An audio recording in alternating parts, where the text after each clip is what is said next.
Yang kedua juga tadi kami pastikan juga bahwa penyerapan anggarannya sekarang kelihatan sangat membaik, sehingga Menteri Keuangan tidak perlu nanti ngambil anggaran yang tidak terserap. Dan itu kami ingatkan. Kita bantu secepatnya, tapi kalau nggak bisa juga kita ambil duitnya. Kan gitu, fair kan?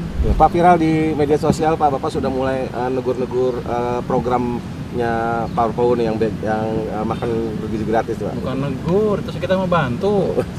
Kita bantu secepatnya, tapi kalau nggak bisa juga kita ambil duitnya. Kan gitu, fair kan?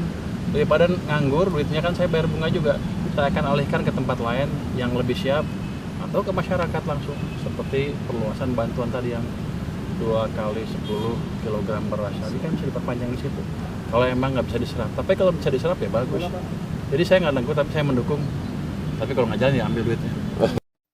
Rencana Menkyu Purbaya ini menuai respon dari Bapak Luhut sebagai Ketua Dewan Ekonomi Nasional. Bapak Luhut Binsar Panjaitan meminta Purbaya untuk tidak menarik anggaran karena mengklaim penyerapan di lapangan sudah berjalan baik. Ini respon dari Bapak Luhut Binsar Panjaitan. Saya sangat suka sekali dengan apa yang disampaikan oleh Bapak Purbaya. Beliau mengatakan begini, jika ya anggaran MBG ini serapannya tidak maksimal, tidak optimal hingga Oktober 2025, beliau beralasan bahwa dana yang tidak digunakan sebaiknya dialihkan daripada menganggur. Ini menteri menurut saya ini pasti dan bisa dipastikan kesurkaan masyarakat bawah. Netizen banyak yang sangat mendukung kepada Bapak Purbaya ini karena langkah-langkahnya, sikap-sikapnya sangat-sangat berpihak kepada rakyat dan transparan dan sangat terbuka ya berkaitan dengan anggaran dan sebagainya. Seperti apa videonya? Yuk kita saksikan bersama-sama. Sehingga Menteri Keuangan tidak perlu nanti ngambil anggaran yang tidak terserap. Kami lihat dana semua akan terserap dengan baik dan itu akan terjadi penyebaran. Saya kira kita tidak perlu pesimis, ada masih kurang sana sini.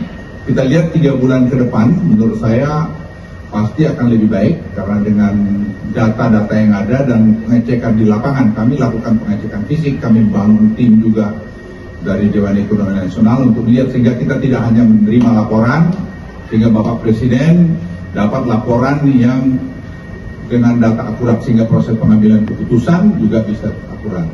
Yang kedua juga tadi kami pastikan juga bahwa penyerapan anggarannya sekarang kelihatan sangat membaik, sehingga Menteri Keuangan tidak perlu nanti ngambil anggaran yang tidak terserap. Dan itu kami ingatkan tadi sama Pak Dadan karena itu cost of fund juga. Jadi jangan sampai dana yang dialokasikan tidak bisa terserap. Tadi kami lihat dana semua akan terserap dengan baik dan itu akan terjadi penyebaran dan itu saya kira akan menggerakkan ekonomi di bawah. Karena pada dasarnya seperti yang di Menteri Keuangan sampaikan, kalau uang itu berputar di bawah itu kan menggerakkan ekonomi. Tadi saya tidak keliru lapangan kerja sudah berapa? 380.000 ya, yang terserap.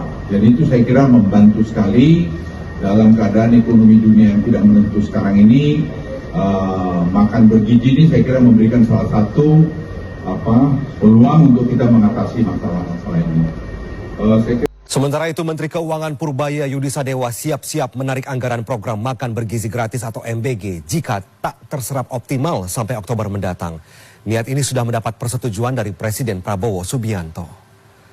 Aksi Menteri Keuangan ini dalam rangka mempercepat belanja pemerintah yang masih lambat, terutama karena program MBG dikeluhkan banyak pihak. Menurutnya anggaran yang tak diserap akan direlokasikan untuk menutup defisit anggaran atau membayar utang negara. Purbaya mengatakan ancaman ini justru untuk mendorong BGN agar anggaran diserap lebih cepat. Langkah tersebut sudah mendapat persetujuan dari Presiden Prabowo. Rencananya tim Kementerian Keuangan akan mendampingi dalam proses perhitungan. Jika penyerapannya cepat, tak menutup kemungkinan Purbaya akan menambah anggaran lagi. Kalau di akhir Oktober kita bisa hitung dan kita antisipasi penyerapannya hanya akan sekian, ya kita ambil juga uangnya. Kita sebar ke tempat lain atau untuk mengurangi defisit atau untuk mengurangi utang. Jadi pada dasarnya nggak ada uang nganggur di departemen, di kementerian yang di earmark sampai akhir tahun. Kira-kira begitu langkahnya. Justru kita mau membantu MBG biar diserap lebih cepat. Tapi kalau saya nggak ada sanksi, ya mereka santai-santai aja lah. Ini stick and carrot. Kalau bisa dia lebih cepat, ditambah lagi uangnya kalau yang bagus. Tapi hitungan kita nggak mungkin kelihatannya, makanya kita mau lihat dan kita perbaiki. Betul nggak dia bisa nyerap? Kalau betul kita kasih tambah, kalau enggak ya kita potong. Sehingga kita tadi berbincang-bincang bahwa kemudian 71 triliun itu insya Allah akan terserap, dan bahkan mungkin kita akan minta tambahan ke Pak Menkyu untuk dana standby yang sudah disiapkan oleh Pak Presiden. Saya nggak banyak komentarnya. Jadi saya pikir penyerapannya rendah, tapi ternyata lebih bagus dari yang saya perkirakan. Dan programnya multiplier efeknya ke perekonomian memang cukup signifikan. Jadi seperti Pak Dana tadi jelaskan bahwa kemungkinan melakukan lebih, mungkin kurang 28 triliun lagi. Ya saya akan pikir dananya seperti apa, tapi sudah ada, jadi tinggal shift aja, nggak ada masalah. Tapi tetap saya akan monitor di lapangan seperti apa.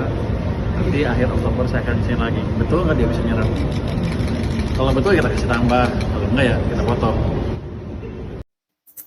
Rasa-rasanya Bapak Purbaya ini sudah mulai muncul orang-orang yang tidak suka terhadap kebijakan beliau. Sudah mulai muncul orang-orang yang selama ini ya aman dan nyaman dengan jabatannya. Bahkan mekanisme entah itu persoalan Pertamina, persoalan anggaran-anggaran yang masuk kepada program-program tertentu, bahkan ini ya banyak sekali, termasuk salah satu pengacara kondang ini sudah mulai banyak memberikan reaksi ya, statement menyampaikan kepada ketidaksukaannya kepada Bapak Menkyu Purbaya ini. Biasanya kalau sudah tidak disukai oleh pejabat, bisa jadi pejabat itu bersih dan lurus. Kita harus kawal terus teman-teman ya, kita sebagai warga negara, masyarakat bawah, netizen, kita harus kawal terus betul apa yang dilakukan oleh Bapak Purbaya ini, terobosan-terobosannya, kemudian langkah-langkah mengambil kebijakannya berkaitan dengan keuangan. Karena kalau kita melihat apa yang di-statementkan, apa yang direncanakan oleh Bapak Purbaya ini betul-betul untuk kemajuan bangsa kita, ya, untuk kemakmuran bangsa kita. Saya yakin kok, dan saya percaya kepada Bapak Purbaya, beliau betul-betul lurus, jujur, karena orang yang lurus, orang yang jujur biasanya itu terbuka, transparan tentang program, khususnya dengan keuangan. Oke teman-teman, itu saja yang bisa saya sajikan. Tunggu video-video berikutnya, mudah-mudahan ini bermanfaat. Assalamualaikum warahmatullahi wabarakatuh.